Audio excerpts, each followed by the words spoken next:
Hello student, I am Sarmila Biskarma, science subject. Today discuss the topic light reflection and refractions. तो यहाँ पे हम सबसे पहले लाइट के बारे में स्टडी करेंगे कि व्हाट इज़ अ लाइट, कि एक्चुअली में लाइट है क्या। तो light is a form of energy which enable us to सी।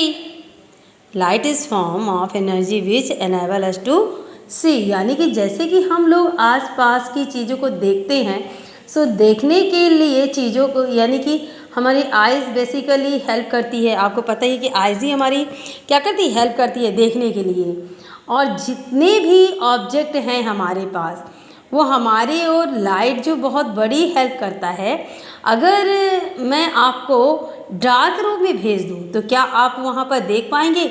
सभी चीज़ें दिखने लगती हैं, है ना। अगर हमने मान लीजिए कि कोई चीज़ अगर लाइट जला दी तो तभी सारे ऑब्जेक्ट क्या होते हैं, हमको दिखाई देने लगते हैं। अगर हम दिन में देखें तो सनलाइट होती है और ऑब्जेक्ट के लिए ये हेल्प करती है, देखने के लिए हेल्प करती है। इसलिए सन हमारा जनरल सोर्स है। और नाइट में लाइट जलाते हैं जैसे एलईडी हो गया, बल्ब हो गया, ये सभी सोर्स हैं। तो जो लाइट बेसिकली कहीं भी पड़ती है ना, तो ऑब्जेक्ट पर, तो जैसे ही लाइट ऑब्जेक्ट पे पड़ती है तो ऑब्जेक्ट का कुछ पोर्शन ऑब्जर्व करता है और कुछ यानी कि कुछ पोर्शन वो रिफ्लेक्ट कर देता है ना। तो अगर हम लाइट की बेसिक इंट्रोडक्शन के बारे में स्टडी करते हैं तो we see a variety of object in the world around us, however we are unable to see anything in a dark room on lighting of the room things become visibly, है ना। यानी कि यही reflected light जो object पे पड़ती है, तो वो रिफ्लेक्टिव लाइट को हमारी आइज़ क्या करती है, रिसीव कर लेती है। और इसी के चलते हम अपने आसपास की चीज़ों को देख सकते हैं। तो अब बात करते हैं हम रिफ्लेक्शन ऑफ लाइट के बारे में। हम क्या बात करते हैं, रिफ्लेक्शन ऑफ लाइट, यानी कि जो मिरर होता है, ये जो मिरर है ना, तो basically mirror a highly polished surface such as a mirror reflected most of the light falling on it. तो you are already familiar with the law of reflection of light. Means जो mirror होता है ये basically क्या होती है, बहुत ही ज़्यादा इसकी कैपेबिलिटी होती है, मिरर की बहुत ज़्यादा कैपेबिलिटी होती है ना। तो जी कितनी कैपेबिलिटी होती है, ये कम से कम 98% लाइट फॉल करती है इस मिरर में। कितने परसेंट? 98%। तो हमने जैसे प्रीवियस क्लास में स्टडी किया था कि जो सरफेस है जिसे हम मिरर कहते हैं, इसको हम क्या कह रहे हैं, मिरर। ये टॉर्च है ना, ये टॉर्च है। तो टॉर्च, ये जो टॉर्च की लाइट है वो मिरर पे पड़ रही है ना। ये जो टॉर्च की लाइट है ये कहाँ पे पड़ रही है, आपके मिरर पे पड़ती है। तो इसे हम क्या कहते हैं, बेसिकली इसे क्या कहेंगे, इंसिडेंस रे। और इसके बाद जो मिरर से टकराने के बाद जो लाइट दूसरी तरफ जाती है ना, तो उसे हम क्या कहते हैं, रिफ्लेक्टेड रे। अब इनके बीच में जो ये डॉट लाइक स्ट्रक्चर्स है, इसे हम क्या कहते हैं, नॉर्मल कहते हैं। क्या कहते हैं इसे, नॉर्मल। और ये कितने डिग्री सेल्सियस का एंगल बनाता है, 45 डिग्री सेल्सियस का एंगल बनाता है। और ये नीचे का जो पार्ट बनेगा, एंगल ऑफ रिफ्लेक्शन, जो नीचे का पार्ट बनता है ये क्या है, एंगल ऑफ रिफ्लेक्शन। और ऊपर का जो पार्ट बनता है ये क्या होगा, आपका एंगल ऑफ इंसिडेंस रेज। तो अब यहाँ पर देखिए जो ये क्या है, नॉर्मल रेज तक की दूरी एंगल ऑफ इंसिडेंस कहलाती है। जो नॉर्मल रेज की दूरी है एंगल ऑफ इंसिडेंस कहलाती है। तो इसी के आधार पर हमारा रिफ्लेक्शन ऑफ लाइट की जो फर्स्ट लॉ होता है, तो फर्स्ट लॉ क्या है, the angle of incidence is equal to the angle of reflection, यानी कि एंगल ऑफ इंसिडेंस बराबर है एंगल ऑफ रिफ्लेक्शन के, है ना। ये हमारे रिफ्लेक्शन ऑफ लाइट की फर्स्ट लॉ है कि angle of incidence rays incidence equal to angle of reflection.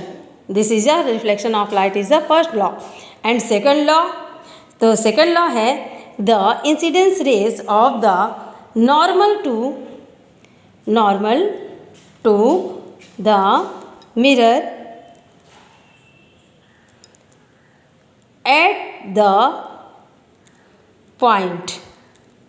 at the point of incidence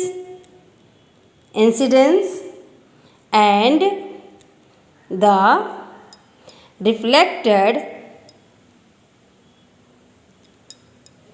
रे all lie in the same plane, है ना। यानी कि incidence rays, normal rays and reflection rays, ये तीनों ही एक ही पॉइंट में, मिरर के एक ही पॉइंट में क्या करे, अलाइ करती है ना, एक ही पॉइंट में एक दूसरे को अलाइ करती है। That is second law of reflection of light. यानी कि रिफ्लेक्शन लाइट का फर्स्ट लॉ क्या है कि angle of incidence ray equal angle of reflection, and second law angle of incidence rays, normal rays and reflection rays, ये और यानी कि तीनों ही रेज एक ही पॉइंट में क्या करती, अलाइ करती है। तो that is second law of reflection of light. तो यहाँ पर हमने इसके बारे में स्टडी किया। अगर अब हम पढ़ते हैं प्लेन मिरर के बारे में कि what is a plane mirror. तो स्टूडेंट आपको पता है कि प्लेन मिरर क्या है, जो जनरली हम अपने लाइफ में यानी कि अपनी इमेज देखने के लिए यूज़ करते हैं, है ना। तो प्लेन मिरर क्या है, plane mirror image formed by a plane mirror always. Okay, जो इमेज होती है, जो हमारी जिस प्लेन में हमारी इमेज फॉर्म्ड करती है ना, दैट इज यानी कि प्लेन मिरर। अब ये प्लेन मिरर में हमारी इमेज कैसे बनती है, वर्चुअल, है ना, virtual and erect, virtual and erect हमारी इमेज यहाँ पर बनती है। और इसकी साइज़ क्या होती है, साइज़ होती है इसकी size of the image is equal, यानी कि इक्वल होती है साइज़। यानी कि जिस तरह हम प्लेन मिरर में अपनी इमेज देखते हैं, तो जितनी इमेज हमें दिख रही है सेम उतनी ही साइज़ की हमारी यानी कि अपोजिट साइड दिखेगी। Okay, the image formed as a far behind the mirror as the object in the front of it. Okay, यानी कि यहाँ पर जैसे मान लीजिए कि आपने मान लिया कि हमारे इंसिडेंस रेज जिसने भी पी से राइट किया गया है ना, जैसे कि हमने बताया था आपको कि तीनों ही रेज हमारी क्या करती है, उसमें फॉल करती है। तो जितनी भी इसकी डिस्टेंस प्लेन मिरर में रियल इमेज की होगी, उतनी ही डिस्टेंस हमारे वर्चुअल इमेज की होगी, है ना। अगर हम जब प्लेन मिरर में देख रहे हैं तो जितनी डिस्टेंस हमारी क्या होती है, प्लेन मिरर में होती है। जैसे मान लीजिए ये मिरर है और यहाँ पर हमारा हम है ना, तो इतनी डिस्टेंस, जितनी डिस्टेंस यहाँ पर है, ठीक इतनी ही डिस्टेंस हमारी यहाँ पर होगी। ओके, यानी कि डिस्टेंस बराबर है, यानी दोनों का साइज सेम होगा, किसमें, प्लेन मिरर है, यानी कि ये प्लेन मिरर में। ओके, अगर थर्ड मैंने आपको क्या बताया कि the image found as a far behind the mirror as a object in the front of it, यानी कि object distance equal image distance, तो क्या बनेगा, x1 इक्वल x2, यानी कि जो ऑब्जेक्ट 1 हमारा होगा सेम हमारा इक्वल टू ऑब्जेक्ट 2 भी होगा। ओके, और image is a laterally inverted, means जब आप मिरर के सामने होंगे तो अगर आपका लेफ्ट हैंड उठेगा तो इमेज में ठीक वो आपके अपोजिट दिखाई देगा। तो अगर लेफ्ट होगा तो वो हमें क्या दिखाई देगा, राइट साइड दिखाई देगा। तो क्या है हमारा इन्वर्टेड, मीन्स क्या होगा, उल्टा, है ना। तब आपको समझ में आया कि जो प्लेन मिरर होता है, तो प्लेन मिरर में क्या होगी, इमेज हमारी कैसे बनती है, वर्चुअल एंड इरेक्ट बनती है ना। साइज़ पूरी साइज़ क्या होगी, सेम होगी, साइज़ क्या होगी, सेम होगी, है ना।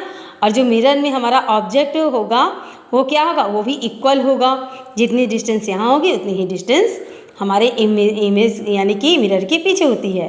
ओके, और ऑब्जेक्ट डिस्टेंस यानी कि equal x1 equal x2, and 4 में होगा कि हमारा ऑब्जेक्ट क्या होगा, इन्वर्टेड होगा, मीन्स उल्टा, इन्वर्टेड मीन्स उल्टा, यानी कि जब मिरर के सामने आप लेफ्ट हैंड उठाते हैं तो इमेज के ठीक उसके अपोजिट दिखाई देता है, जिसे हम कहते हैं इन्वर्टेड इमेज। तो स्टूडेंट ये थे हमारे रिफ्लेक्शन ऑफ रेस यानी reflection of light and plane mirror के बारे में।